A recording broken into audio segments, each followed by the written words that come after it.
Yeah. We saw that one.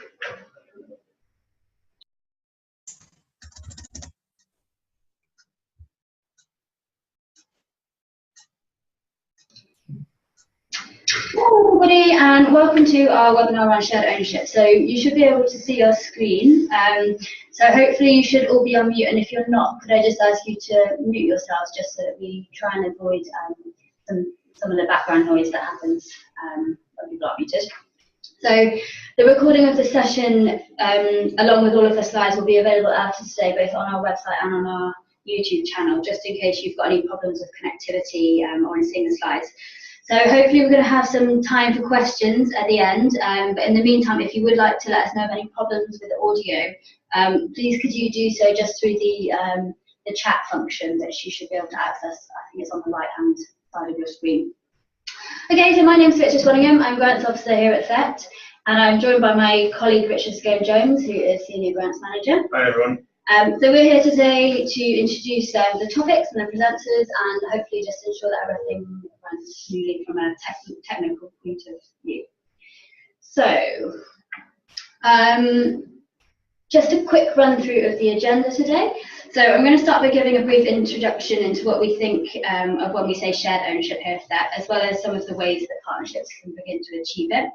So I'll then introduce our first two presenters who will talk a bit about their partnership and how they've worked together over the years to ensure that they practice shared ownership, as well as talking about some of the challenges that they've faced.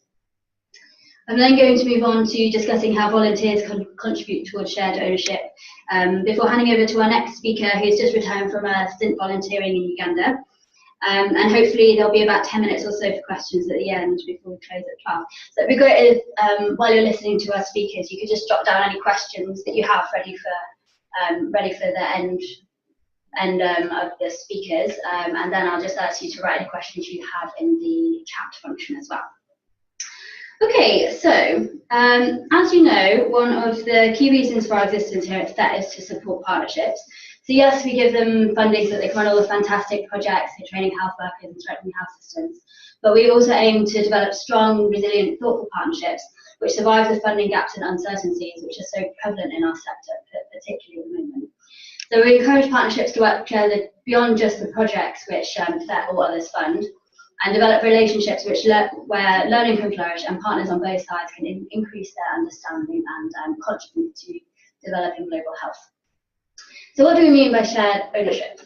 So the principles of partnership, which I'm sure you're all very familiar with, are 8 principles which highlight the hallmarks of good practice for partnerships involved in global health. And across all of these principles runs a common thread that partners are equally responsible for the relationship and ultimately the success of any of the projects which they run together. So there should be an equal sharing of roles and responsibilities between partners, with no one partner or person taking on the majority of tasks or tasks which they don't have the right skills or expertise for. So how can partnerships ensure that this happens? One of the most important aspects of shared ownership sits within this respectful and reciprocal pillar of the principles. Partnerships should clearly define roles and equitably share responsibility for project planning, management and implementation.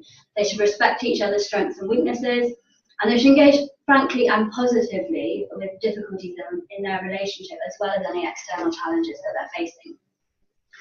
So being able to reflect positively on challenges that they're encountering and being able to be open with each other when things aren't working really helps to dissipate any power tensions that might sneak in there and creates relationships that are open, trusting and full of mutual respect. So how can partnerships ensure that this happens? So a couple of ways that these things can be achieved. By carrying out a proper needs assessment prior to embarking on any project which you're doing, ensures that priorities and plans are decided on early on. Partners can then assess both of their strengths and weaknesses, and from this develop roles and responsibilities which are suitable for each of their strengths, and most importantly, are suitable for the needs of those which they're trying to help. So mapping the strengths and weaknesses identified in both organisations helps to develop a really good understanding of what each partner can bring to the project, and ensures that expectations are set right from the beginning. Having a really strong steering group that has regular communication, both formally through, say, formal meetings or informally through a WhatsApp group, can then help to ensure that responsibilities are fulfilled and the project activities are achieved. Shared responsibility goes beyond taking credit for the success of a project, but also means taking responsibility when things go wrong and not leaving your partner in the lurch to deal with any problems alone. Being accountable and transparent is essential for shared ownership, and making sure that you take responsibility for the work of the whole partnership is incredibly important. It's very easy to maintain a good relationship with your partner when you have thousands of pounds between you to spend on a project. It gives your partnership a purpose, and it means that emails and WhatsApps and phone calls are constantly flying between you.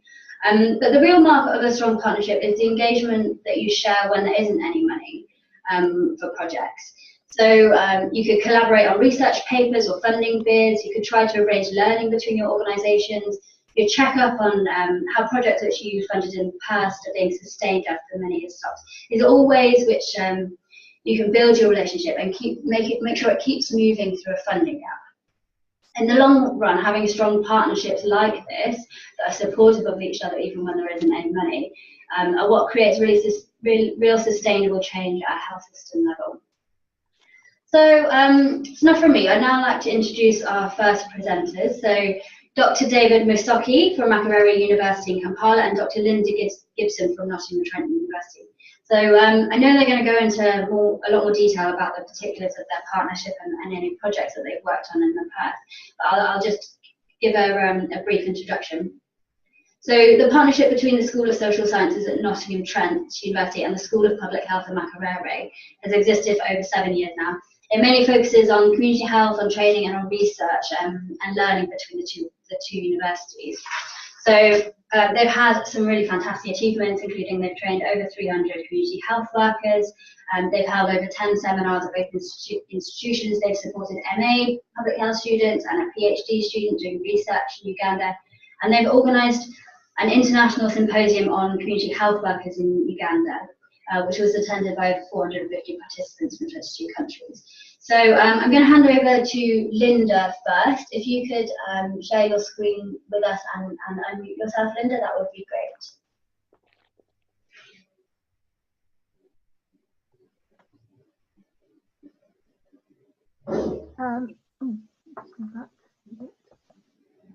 Good morning, everybody. Can everyone hear me?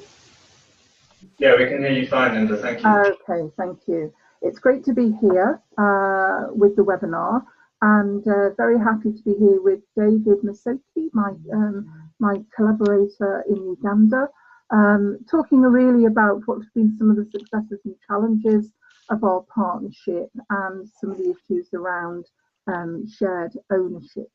So let me get going straight away. The context of our work, just briefly to sort of summarise what we've been doing. The context of our work, we are a HEI, so higher education institutions. So we have two levels of partnership. We have the THET health partnership, but also we have a university to university partnership. And part of that building partnership has been to involve our institutions where we're both embedded and bring them on board. And of course, as you will know, getting institutional buy-in is very, very important. So, and that also requires MOUs between partners. Our first MOU was in 2012. Actually, before that, we were doing quite a lot of informal work together. 2010,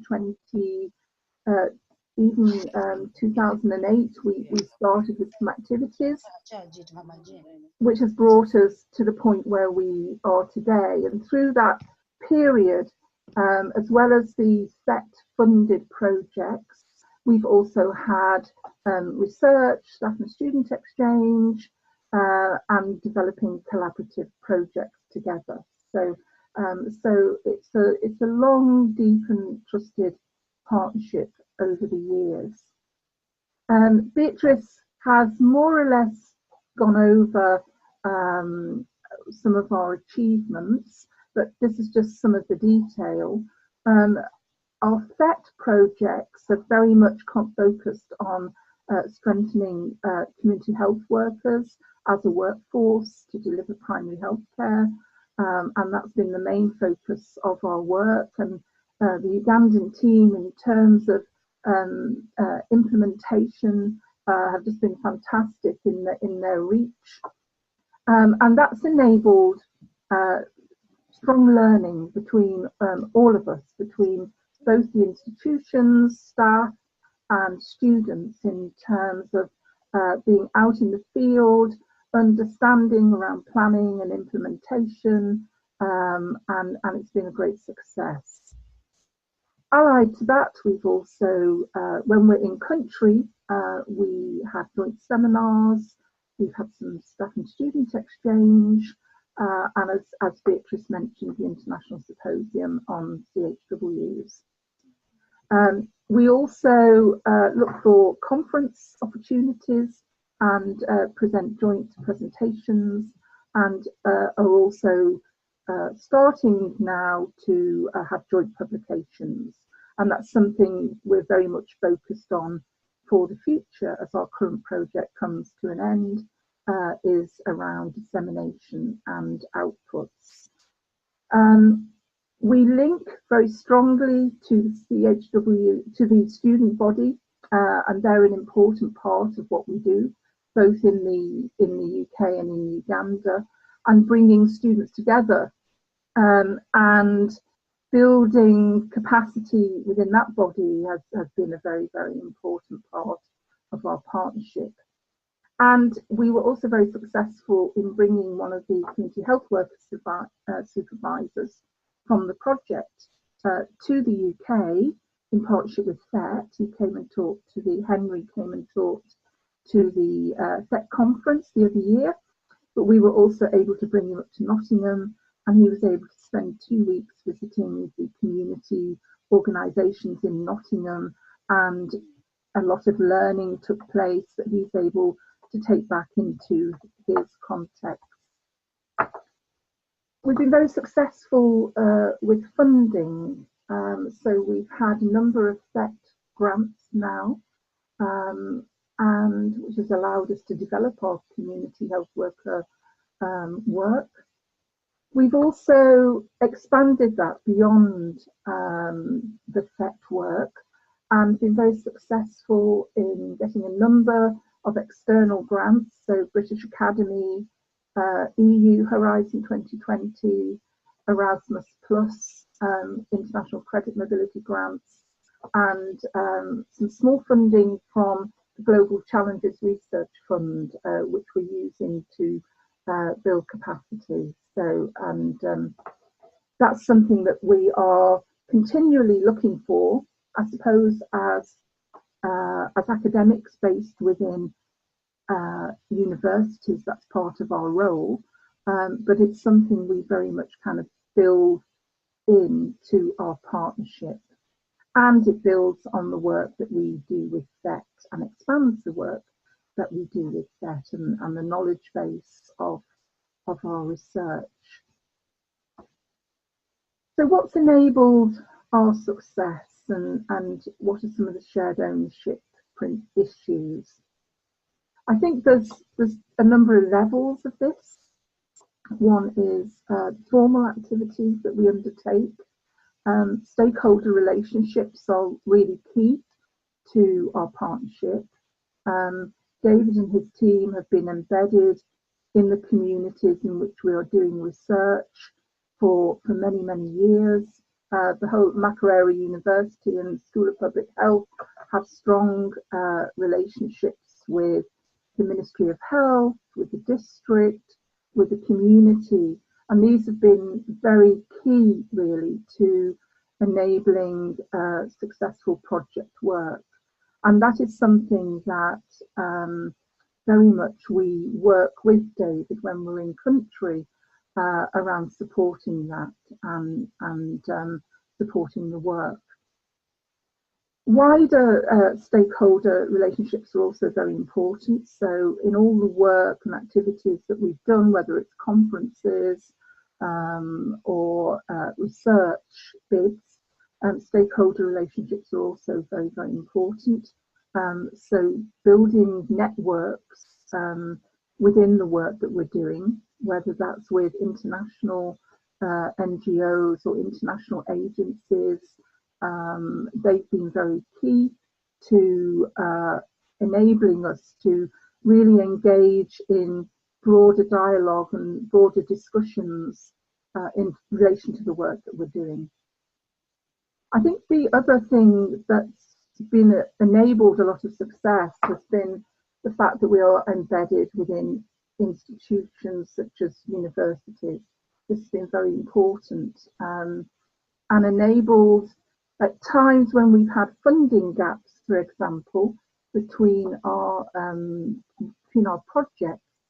It's enabled us to discuss that with our management in the respective universities, and they've been able to support us in the background to enable the work to carry on. So, for example, in the funding gap that we had last time, the Dean of School of Social Sciences funded the field office that we have, that is part of the work that we do in the district where we do our work on community health workers. And that enabled first of all, the community to have an identified place that doesn't stop when the funding stops, but they have this identified place to go in which to meet and have meetings and bring their data, etc. It also enables students to have a base when they're doing their research, and it's become very much identified with the project. So keeping that continuity has been very, very important. So very much when we visit each other's contexts, we have meetings with our dean and with our respective deans, with our senior management, and this has been very, very important. I think the other thing, apart from providing a little bit of extra funding, has been the recognition of the time that we need, and supporting research time, travel time, etc. Is very, very important. I think the other important aspect has been the students and the student base. Makerere have a fantastic student base in terms of environmental health. They have the Moesa conferences. They're a fantastic student body, and getting students active and mobile in relation to volunteering and internships has been very, very key to actually helping to support the project and the implementation work that we're doing in context. In addition to that, NTU students have had the opportunity to go out into the field, learn about implementation in a low-income country and what some of the issues are. But they're also more than that. I think all our students are a source of creative thinking. So we very much get them involved, value their perspectives, value their ideas, and aim to really bring them on with us, really, and to develop them. And I think that's very, very important. Then I think finally, activities that we do link to wider global health agendas. So as well as thinking about strengthening the community health worker training program, which has been the focus of our THET projects, it's also linked to wider debates around the global health workforce, universal health coverage, community engagement. So a whole wide range set of global health agendas, and so we try very much to participate in those debates and engage our thinking in that.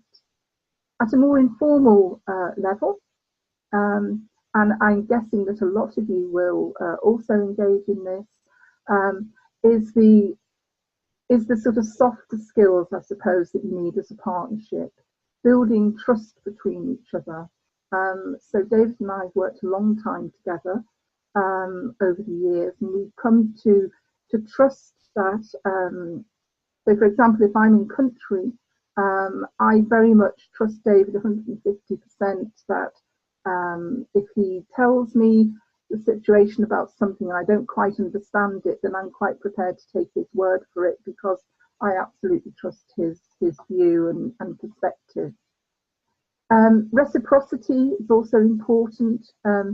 Understanding each other's strengths and weaknesses, understanding each other's pressure points. Sometimes there are work pressure points, and we have to be flexible and kind of work around that quite often. We spend a lot of time with informal communication, WhatsApp and Skype, etc. Very, very important for sustaining activity and reciprocity. What I really like often is when David and his team are implementing in the field in Uganda, David will send me the photos from the field via WhatsApp, just when it's happening, and that helps me to feel very connected to what's happening and understand what's going on. So those kind of things are really, really important. The other thing that we are thinking about actually is taking much more of an investment approach as well.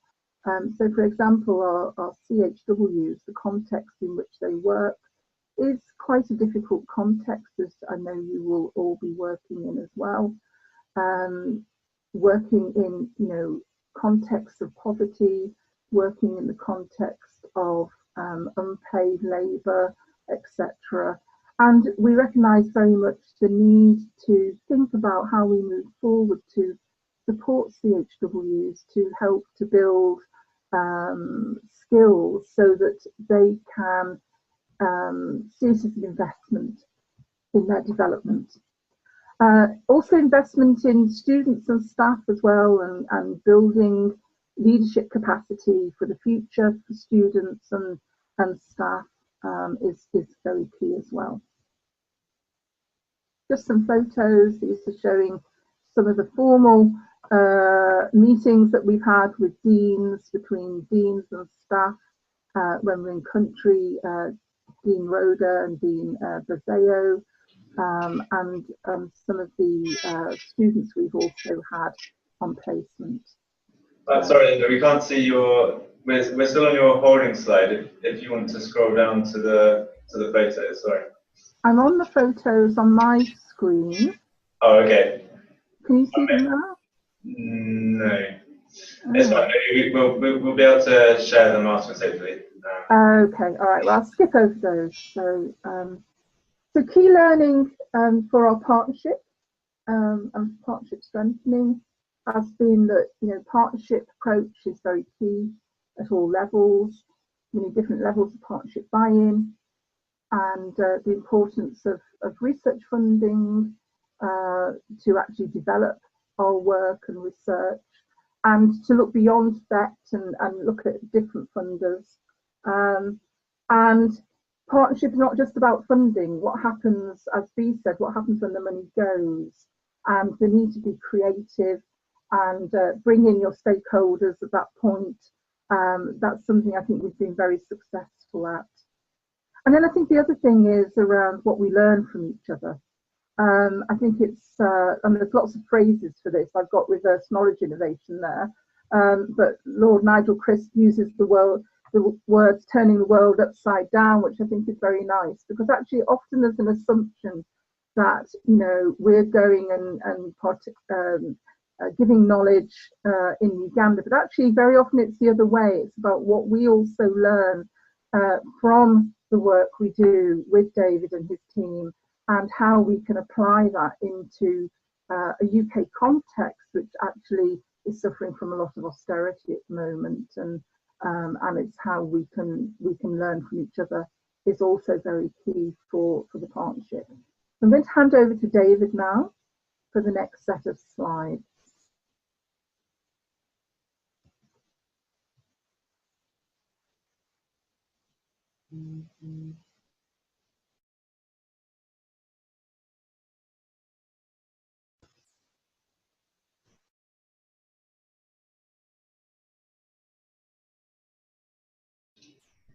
Thanks, Linda. Thanks very much. So, David, yeah, if you can share your screen. There we go. And make sure you're unmuted. Yes, brilliant. So we can see you now. If you'd like to begin, David. Yeah, I hope you can hear me now. Yes, we can. Thanks. All right. Thank you, Linda, for that very good brief on what we have achieved and some of the key lessons we've learned. I'll spend the next few minutes just going through some of the examples of how our partnership can demonstrate shared ownership. And in the first few slides, I'll just go through some typical examples. And one of the key issues Linda mentioned was how we are involved as a partnership in various plannings for the activities that we do. And some of the photographs in this slide show while in Uganda with the UK team being able to sit down and plan together for some of the interventions, if not all of the interventions that we carry out. But one other key thing that we have done in the recent past is to actually engage all relevant stakeholders, both in Uganda and in the UK. And in that photograph at the School of Public Health, we had at the time a consultative meeting that involved Ministry of Health officials, district health officials, community health workers, the partnership members from, of course, the UK and Uganda. And that, in a way, ensures that all that we do is relevant to the local country context, and that we've really consulted and involved all the people that we believe are important and need to play a role in the work that we do. In terms of the dissemination, we're also quite keen to work closely, both the UK and Uganda partners, and we've been involved in several joint conference presentations in the UK, in Canada, and other parts of the world. And this, we feel, is a good way to show shared ownership if both sets of partners are available to actually take part in some of these events, as opposed to just, say, the UK or the Uganda partners being involved in such dissemination activities. Linda mentioned the symposium we held last year on community health workers, which was a great success. And I just want to briefly highlight how shared ownership was demonstrated in this particular event. So right from the application to THET for this funding that we got to support this activity, this was done jointly by the UK and Uganda partners. But also in terms of the planning for this symposium, developing symposium materials, development of the website, but also for the outputs of the symposium, including writing the symposium report, as well as publishing the abstracts in a journal supplement, which took a bit of our time. Again, was a joint effort between the Uganda and UK team. And this, we feel, is really a clear testament of how both partners work closely together to achieve such goals. Given that we are higher education institutions, we can't run away from publication, and we have a number of publications. But just to emphasize that in the writing of these publications, again, I can't say that the UK partners, do most of the work, or the Uganda partners do most of the work. We are quite keen on working together and equally. So some partners can contribute a number of chapters, and the others do the same. So we try and ensure that all sides really make good contribution to many of these publications. As noted, we have a close relationship and working with community health workers in Uganda with a focus on training, supervision, and motivation with support from THET and DFID. And we have realized that for us to be able to achieve some contribution in terms of supporting Uganda's health system, if we really support these volunteers in country, we would have a good chance of doing so. And we've actually learned that, again, although we take lead in implementation in Uganda, in terms of the planning and all broader aspects of the part of the projects, we actually work very closely with our UK partners, and they actually support a lot of the activities that we do in Uganda. And these community workers, as many of you would know, are involved in diagnosis of childhood illnesses, treatment of children, mobilization of the community for public health interventions, including receiving mosquito nets, vaccination, and many other activities. Linda mentioned reverse knowledge innovation, which is key to our partnership, and we have several examples that we can talk about. But one key example I'll mention in this presentation is our volunteer who was able to go to the UK and present at the THET conference, as well as have several other activities he engaged in Nottingham, including speaking to students of the Masters of Public Health, Masters of Arts in Public Health at Nottingham Trent University. And this is really a very low level cadre in Uganda, but his ability to have gone to the UK and speak at this conference, talk about his work and the experiences working in rural communities in Uganda, and his contribution to general appreciation of global public health, I think to us was quite a success. Then what are the key challenges that we have experienced in the recent past? One of the things we are very keen on is to ensure that we have a good mobility, if not equal, between the Ugandan context and the UK. But in the recent years, we've not had a lot of mobility from Uganda to the UK, with more students coming in from Nottingham Trent University to Makerere, which we have partly solved, that we recently got some additional funding from the European Union and British Council, which is going to facilitate staff and students moving between the two countries. But also to emphasize that it's not really much easier for the UK students, because some of them sometimes have to sponsor part of their trips on their own, but there's always a higher chance for UK students to actually be able to come to Uganda than vice versa. Being universities and doing collaborative work, sometimes our schedules do not necessarily are not favorable, in that, for example, during the Makerere University semester, not many activities would suit the Nottingham Trent team, but we've tried in so many ways in which we can try and harmonize and have a common ground to ensure that our activities go on.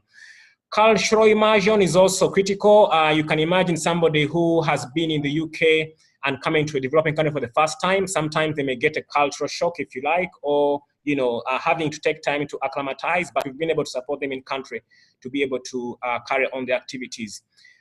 We've also realized that we need to broaden our partnership in terms of capacity building and supporting our students and also other faculty to take part and also become future leaders to support our expanding partnership. One obvious challenge that I can't neglect is the time. Most of this work is done outside our university normal schedules, and that's why many times you have to work out of office hours, work over the weekends, working late in the nights, all for the sake of having our partnership move forward and ensuring that we meet our objectives and goals. And the last challenge I'll talk about briefly is the mere fact that the volunteers, the CHWs are volunteers in the Ugandan context, which implies that we need to think of how we can sustain the support for them, and social enterprise is one thing that we've been very keen on and that we're trying to develop further, but also ensuring that their voices are heard more in various contexts. Then lastly, what are we doing as a partnership? We are trying to broaden our partnership to ensure that other schools and colleges, both at Makerere and NTU, are involved.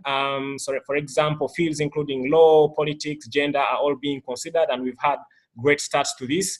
We're also exploring getting additional funding to support our work, including from various UK and other bodies, but also strengthening our training, including having collaborative programs, particularly a PhD program that we hope can actually officially run and have a fully recognized joint PhD between both institutions. But also having more staff and students travel either way, both to Uganda and to the UK, but also ensuring that we have more volunteers from the UK come to support us and work with us and learn from what we do. And lastly, continue with our joint events, seminars, workshops, conferences, but also publications that we believe are quite key to support and share what we've been able to achieve. So that is it from us, and just to acknowledge THET and DFID who have been instrumental in supporting our partnership, but also other funders who have come on board later on. Linda highlighted the leadership that we have at both institutions that have been extremely helpful in the work that we do, but all the other stakeholders in our work, the Uganda team, the UK team, and also all other local leaders, CHWs, and other partners have been instrumental in our work. So that is a brief overview, and we'll be happy to discuss further in the last few minutes of this webinar. Thank you so much, David and Linda, for sharing those experiences with us. It's so useful to hear about all of your successes, but also some of the challenges that you're facing and how you're moving forward as well.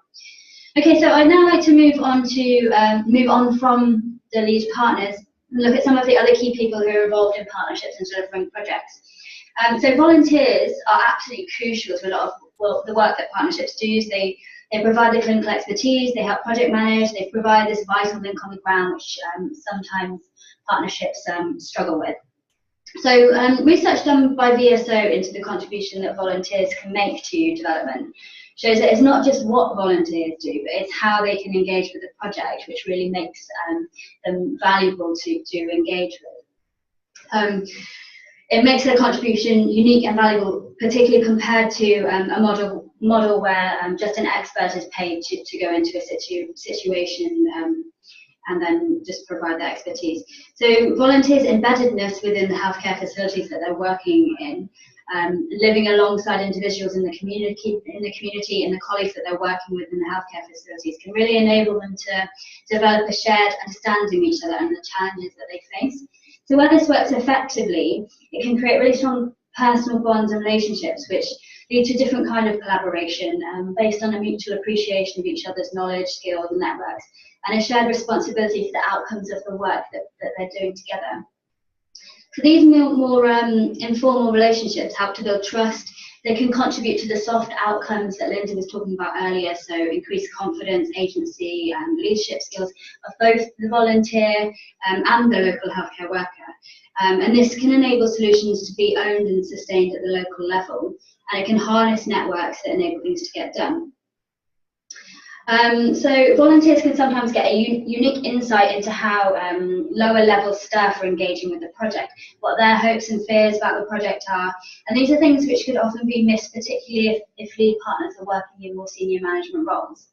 So volunteers can then use these networks to ensure that ownership of the project reaches down to lower levels of staff. Additionally, by modelling things like more equal gender roles, showing the importance of collecting reliable data, or promoting multidisciplinary ways of working, volunteers can really inspire new ways of thinking and working and prompt others to really want to get involved in the project. So this ripple effect and the ability of volunteering to act as a route to increased involvement can be a really important way of promoting shared responsibility. And these approaches illustrate how volunteers have been able to work in ways that are far more effective than traditional approaches to just imparting expert knowledge. So as well as adding both numbers and experience in a clinical way to the existing healthcare workforce, volunteers can also ensure that services are relevant and responsive to communities' needs. So they have far more contact with patients and the healthcare workforce than someone, say, sitting in an office in London or someone sitting in the Ministry of Health does. And so that experience can really help to guide the project to ensure that it's reaching those most in need. So how can we make sure that these volunteers are fully engaged and invested in the success of the project? Preparing volunteers properly for challenges that they may face and the context that they're about to be put in can be incredibly important to ensure that they make the most of their time in country. So nasty shocks or surprises can stop volunteers engaging properly with the project. So ways that you can help them to try and mitigate these shocks. So you could do a briefing of them on any political agendas that might exist in the context. You can be honest about the challenges that they might face once they get there. And you need to give them a clear brief and set of objectives so they know what their role is meant to be and what they're meant to achieve when they're working on the project. So we've seen situations where volunteers' positions within the healthcare facility and whether they're trusted or supported in their work is often hinged on their understanding of and their ability to navigate these sometimes quite complex dynamics and relationships. So ensuring that they're aware of them and know how to deal with them from the start can be vital to the success of their placement. So it can also be quite difficult for volunteers to get large amounts of time off from their day job, especially in the case of clinicians who work for the NHS. We know how overstrapped staff are and how difficult it can be to get managers to release them. And this can mean that volunteers only have a short amount of time on which to work on the project actually in country. So there are other ways to get people to stay engaged. So you can have buddying or mentorship schemes whereby volunteers, once they maybe return to the UK, can mentor their colleagues through long distance contact, so over Skype or WhatsApp. And this long distance mentoring is a good way of both keeping the volunteers engaged with the project and ensuring that those participating in the training can continue to benefit from the volunteers' skills and knowledge. And it can lead to a much better relationship where the two parties work together and trust each other much better. So our next speaker is Dr. Izzy Okolo. She's recently returned from a short stint volunteering for a project run by the Royal College of Obs and Gynae Katowice Complex and Masaka Regional Referral Hospital in Uganda. So she's a specialist Obs and Gynae registrar based out of Lothian NHS Foundation Trust, and she volunteered on the project for around 5 weeks. So do correct me if I'm wrong on any of this. So thank you so much for being here today, Izzy, and sharing some of your experiences. So I'm going to hand over to you now, Izzy, if you could unmute yourself and share your screen if you have slides and things that you want to present. Okay, no problem. So, thank you very much, Beatrice. Can everybody hear me? Yes, we can. Brilliant, yes. So unfortunately, I do not have any slides.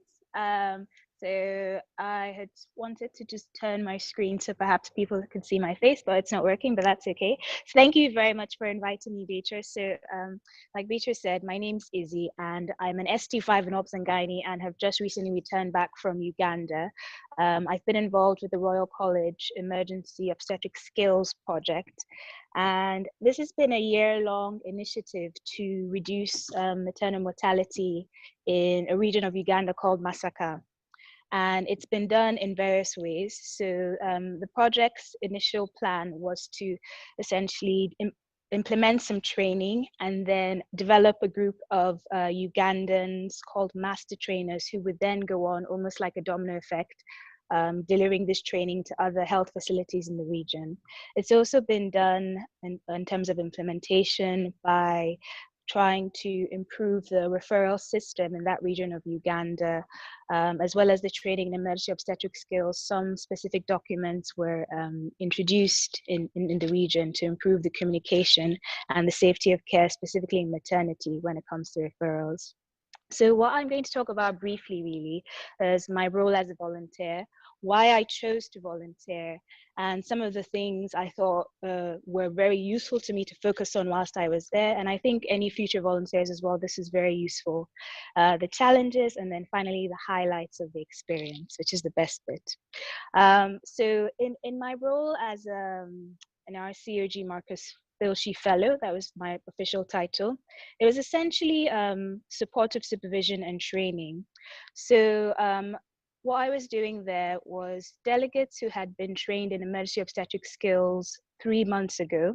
What we wanted to see was the level of skills retention. So I was out there with a fellow doing some skills assessment and as required top-up training.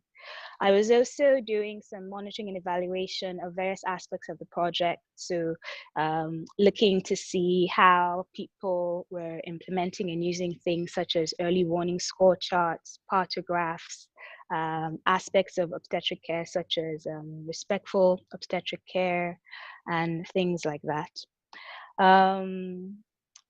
And the other bit in terms of training was just training people when I thought that there was a gap that existed. So the reason why I chose to be involved is because of my interest in global health. Obs and Gynae, and I think most other training programs within the UK, there's not really a very good pathway in terms of global health for trainees who are interested. So I thought this would be a brilliant opportunity, and I quite liked the nature of the project. I like the sustainability of the project. I've been aware of loads of other projects in the past which have been very good, but the sustainability element has been lacking. And I thought because of the way it was set up in terms of training local Ugandans to be master trainers to then go and implement the training, I thought that was very good. I also saw it as a great opportunity to challenge some of my leadership skills and my resilience and also just my interpersonal skills. In terms of focus, so before I went on the project, I was very well briefed by the global health team and the Royal College, and very well supported throughout. And even on my return, I've had appropriate debriefs as well. But what I found was really important to do was to really reflect on why I was doing this. And so I essentially made a list, pros and cons list, what I had to offer, what I had to gain. And I think it's really important because for younger people, not just age-wise, people who have less experience of these issues, sometimes it's very easy to get sucked into this idealistic bubble in terms of what you can achieve and what you have to offer. So I think it's very important as a volunteer and a trainee volunteer that the list of what you believe you have to learn and gain is much, much bigger and more and much longer than the list of what you have to offer. I think it's very important that you start from that standpoint and then move forward. So in terms of this reflection, it was an ongoing thing whilst I was there, just being really aware of my presence and my impact, and also just being aware of other people's presence and impact on me as well. And the focus as well being respect and reciprocity, as has been highlighted by a few of the other speakers. I found it an extremely rewarding experience. The people were very engaging, and in terms of the challenges for me, the most challenging bit of it was negotiation. So negotiating with people in terms of negotiating behavioral changes, negotiating time as well. I was only there for 5 weeks. I had very, very clear instructions about what was expected of me in that 5-week period. But then, of course, matching up my sort of my objectives to the objectives on the ground, and working with people in Uganda, you know, that was something that I had to be aware of and manage appropriately.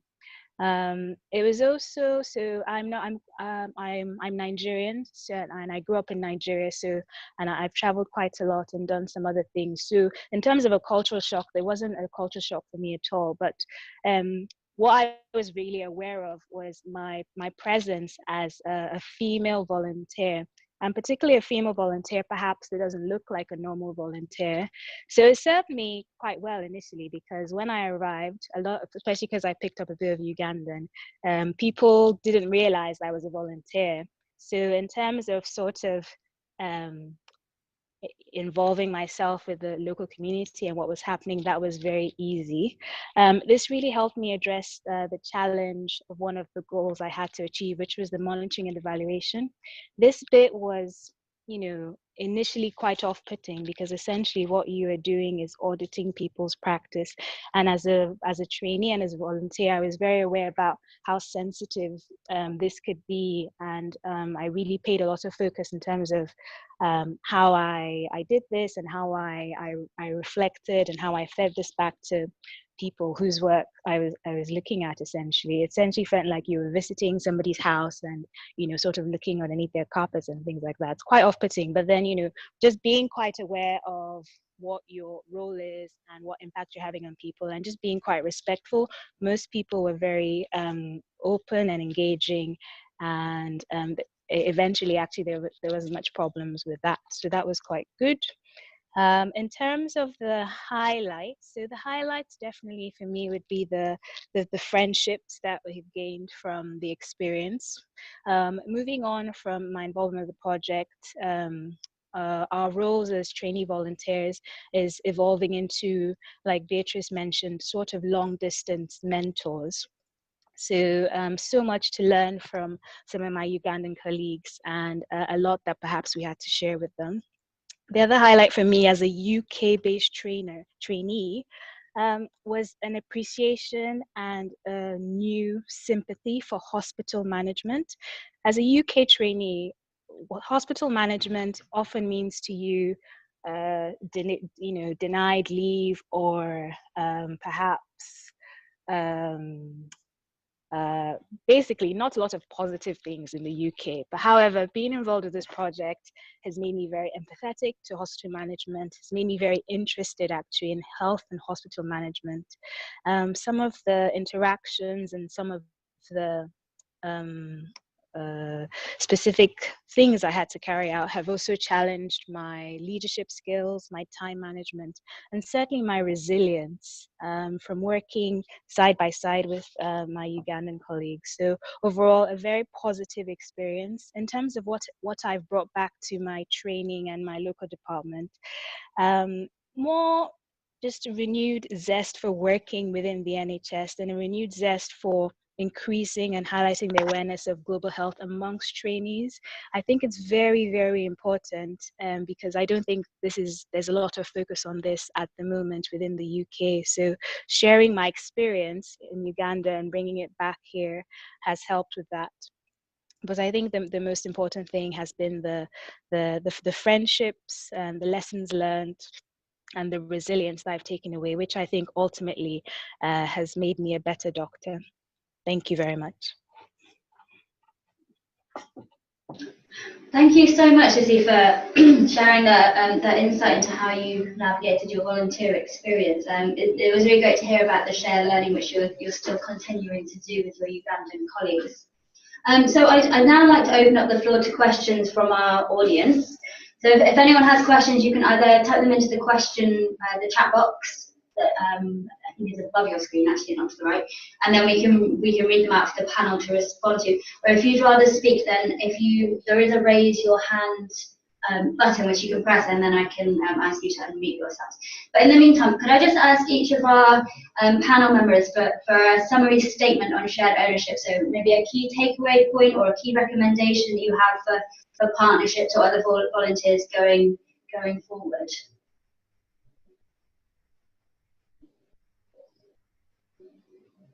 David, I don't know if you want to share your key recommendation first.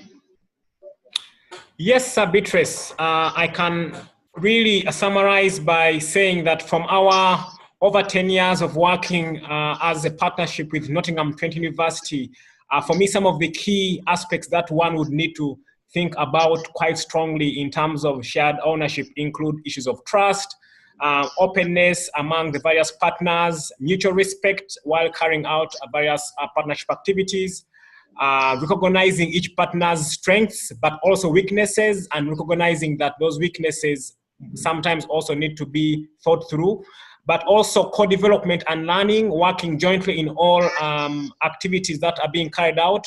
And lastly, regular communication between partners to ensure that everyone involved is aware of what is going on and do the needful to ensure that the partnership goals and objectives are met. Perfect, thank you. And Linda? Yes, thank you. Thank you. I'd endorse what David said, obviously. But I think also, the importance of strategic alignment. We've been very successful in building on that in both our institutions, but also academically in terms of what's going on in the global health sphere. And we've been able to use that to really advocate for what we're doing in our partnership. So our partnership and the success of our partnership very much ties into strategic directions, for example, in research funding. Research funders are now looking for successful partnerships to fund. And so I think the importance of the strategic level and then harmonisation and alignment is really important. Yeah, definitely. Thank you, Linda. And Izzy, do you have any final comments to make? Yes. From a trainee point of view, I think the most important thing is reflection. So reflection on the impacts that you're having on the context wherever you're working, and also whatever impact it's having on you, and that being almost doorway or path to communicating as partners. Really, there's constantly reflecting on what it is you're doing and how you're doing and how it can be better. Yeah, brilliant, thank you. Okay, so looking at the chat, do we have a question? We have a question from Susan. I'm going to put on my Bluetooth on that. So Susan asks, the differences between the UK partner and the LMIC partner in terms of access to resources and opportunities differ significantly. Does this create challenges such as understanding of the roles of health workers in resource-poor settings? So I wonder if Linda or David can come back to us on that, and then if anyone else has anything to add, they're very welcome. Yes, I'd be happy to just come back on that first. Yes, you're absolutely right. There is a huge inequity there, and that's something we're very mindful of, and can be a bit of a shock when you first go. I think though what we've also learned that while there may be low economic resource, there's also other levels of resource that is there in abundance. So creativity, the way people work together to overcome challenges, etc. And I think those are some of the key lessons that we bring back with us, working in a context of quite severe austerity in public health and health promotion in the UK. And that's something we very much learn from each other about. David? I think you've said it all, Linda, but just to give an example that you're aware of the recent conference we had in Uganda, and one of the students at the conference asked Linda that how comes we've had so many students from NTU come to Uganda, but we've not had any from Makerere go to the UK. So again, that shows that indeed access to resources is a challenge and affects our partnership. But as highlighted in our presentation, we've tried to design and build in ways in which we can support our students, but also ensure some of these challenges are addressed to ensure that there's, as much as we can, equal opportunities for both the UK and Uganda partners. Thank you, David. And obviously, Susan, if you have a follow-up question, then let us know. I actually had a question for the both of you, if that's okay. It's something we think about at THET quite a lot, and it's about the power imbalance that comes from where the contract sits. So when under the Health Partnership Scheme and all our grants programs, the contract is between THET and the UK partner, and then the UK partner then disperses funds to the overseas partner, and that to me could potentially create power imbalances because the UK partner is accountable for how the money is spent ultimately. And that could create issues within the partnership where the UK partner inherently has more of the power. I wondered if you or anyone else on the call had encountered those kind of difficulties and what you've done to address those. I'd be happy to go first. Yeah, I absolutely see your point. I think because, and I'm not just saying this just to be nice, but I do think because we've worked together for so long. I mean, we work very much around, for example, putting the budget together. David obviously takes the lead on that in relation to the activities and implementation that's going to happen in country. So, and I very much trust his his view on that and what he puts together. And so, we do links, I think, to trust. I think it links to respectfulness and reciprocity. But yeah, there is an unequalness in that, I have to say. So David may have more of a comment on that than me. Probably just to add from the Ugandan perspective, that despite THET having the main contract with NTU, the subcontract we have between Makerere and NTU has pretty much been sufficient, and we've not had any issues on our side. And the mere fact that we've developed the proposal and the work as a partnership and planned to do these things jointly, we've not. We don't really find the partner, the contract being between the NTU and THET, being a concern. The mere fact that we've been involved in the initial planning together, it doesn't really matter on our side as long as we're able to access the resources and do the job as we, set out to do. Okay, that's really great to hear, actually. Thank you. And I've heard the word trust quite a lot in your presentations, and that's great. And I think what would be helpful to also understand is obviously you've worked together for many years, but do you have any tips or advice for kind of newer partnerships who are setting out on this road to how to build up that trust, especially in the first year or so when maybe funding isn't as available as it is further down the line? Well, perhaps if I go first, if you don't mind, David. And I suppose for the UK partner, I think it's about going and understanding what's going on in country and spending as much time there as possible, and actually trying to understand the context, because I think it's when you don't have those understandings that, you know, the trust is difficult to build. So I think because I've spent a lot of time with David and the team in the context, even though I might not always understand some of the cultural processes, I absolutely trust David's judgment on it. So I would say spend as much time in the context as is possible, you know, and try to understand that as honestly as possible would be my response to that. David?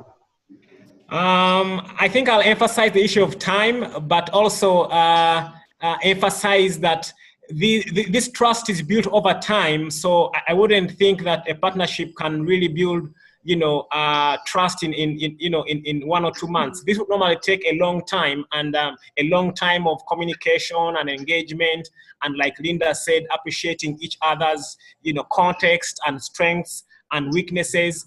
But to add that, for me, I think the interest of the partners is very, very key, because if the interest of the partners is not really, you know, in synchrony, there's always a very high chance that there won't be trust developed. Because again, if people are just coming together to implement a one-off project, which when funding ends, you know, there won't be much to do, that may not really result in tangible goals. But if, you know, all partners are keen to develop a long-term relationship and, you know, have very big long-term goals, then over time the trust can be built, and that really helps you to moving good strides in achieving whatever you want to achieve as a partnership.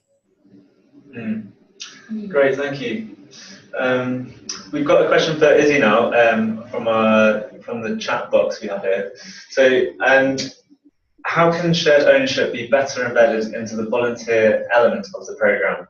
For instance, it seems there is agreement that volunteers do have a lot to learn from their work in the lower middle income country.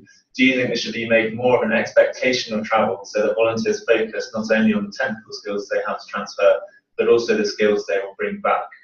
Izzy, do you have any reflections on that? Yes. Thank you for the question. I absolutely agree that, like I said at the beginning of my very brief presentation, that trainee volunteers going out, I think, should be made to extensively reflect on reasons for their involvement, and make a physical list of what you think you have to offer, but also what you think you have to gain. And I think within the context, so trainee volunteer placements range from a couple of weeks to months and then to years. So I guess it really has to match the length of your placement. Obviously, someone on a more short-term placement, you have less time there. So in terms of expectations, in terms of technical things that you can offer, a bit more limited to if you were there for a much longer time, 6 months to a year, so on.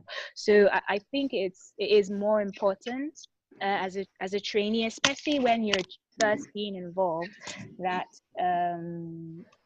the list about what you have to learn and what you can bring back is much bigger, because just from interacting with some of my fellow colleagues and people who've done similar stuff, something that can happen, and something you really don't want to happen at a very early stage of your involvement with global health, is sort of formulating unrealistic goals in terms of what you have to offer. And it's really important from the very beginning to be very humble and very mindful of the context within which you are operating, just to ensure respect in this sort of mutual partnership. I think that's the most important thing from a trainee point of view. Great, thank you, Izzy. Did Dave and Linda want to come in there at all, or